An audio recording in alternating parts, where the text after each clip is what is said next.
Hi friends, வணக்கம். இன்றைக்கி நான் பிரண்டை குழம்பு செய்ய போகிறேன். அதுக்கு வெங்காயம், தக்காளி, பூண்டு ரெடி பண்ணி வச்சுருக்கேன். பிரண்டையும் க்ளீன் பண்ணி எண்ணெயில் வதக்கி வச்சுருக்கேன்.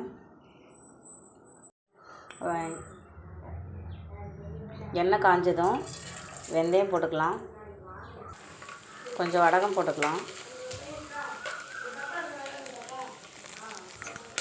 கொஞ்சம் ஜீரகம் போட்டுக்கலாம்.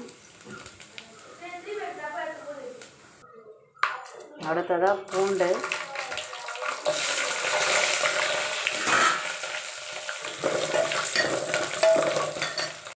சேர்த்ததும் வெங்காயம் தக்காளி போட்டு நல்லா வதக்கிக்கலாம். வெங்காயம் தக்காளி வதங்கிடுச்சு. இப்போ நம்ம வதக்கி வச்சுருக்க பிரண்டையை அதில் போட போகிறோம். காய் கூட போட்டு நம்ம வதக்கினா அது சரியாக வதங்காததுனால நான் தனியாக ஏற்கனவே வதக்கி வச்சுருக்கேன்.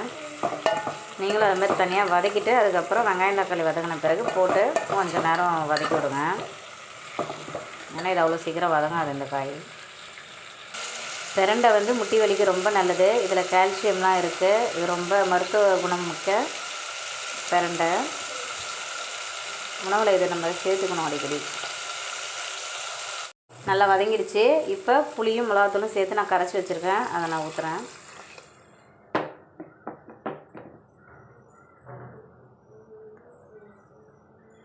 தேவையான அளவுக்கு உப்பு போட்டுக்கோங்க.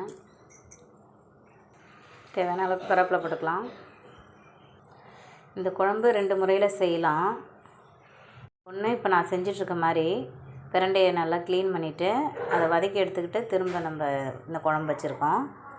இன்னொன்று அதே மாதிரி பிரண்டையில் அந்த நாரெல்லாம் எடுத்து க்ளீன் பண்ணிவிட்டு அதை அரைச்சிக்கிட்டு நம்ம இதை மாதிரி வதக்கிட்டு அந்த அரைச்ச விழுதை போட்டு குழம்பு ரெடி பண்ணலாம். உங்களுக்கு எந்த மாதிரி பிடிச்சிருக்கோ அந்த மாதிரி ட்ரை பண்ணுங்கள்.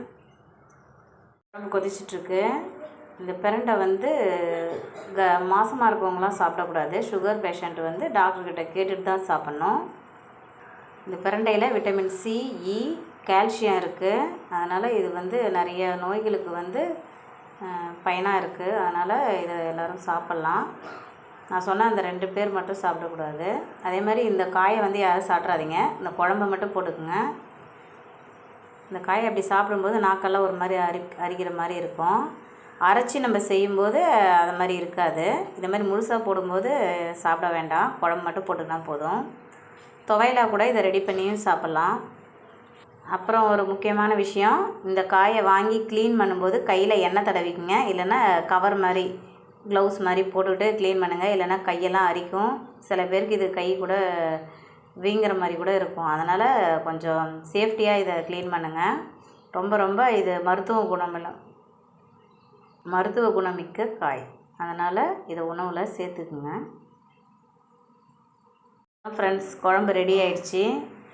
நீங்களே வீட்டில் இதை மாதிரி ட்ரை பண்ணுங்கள். ட்ரை பண்ணிவிட்டு கமெண்ட் பண்ணுங்கள். என்னுடைய வீடியோ பிடிச்சிருந்தால் லைக் பண்ணுங்கள், ஷேர் பண்ணுங்கள். என்னுடைய சேனலை சப்ஸ்கிரைப் பண்ணுங்கள். நான் நெக்ஸ்ட் வீடியோவில் உங்களை சந்திக்கிறேன்.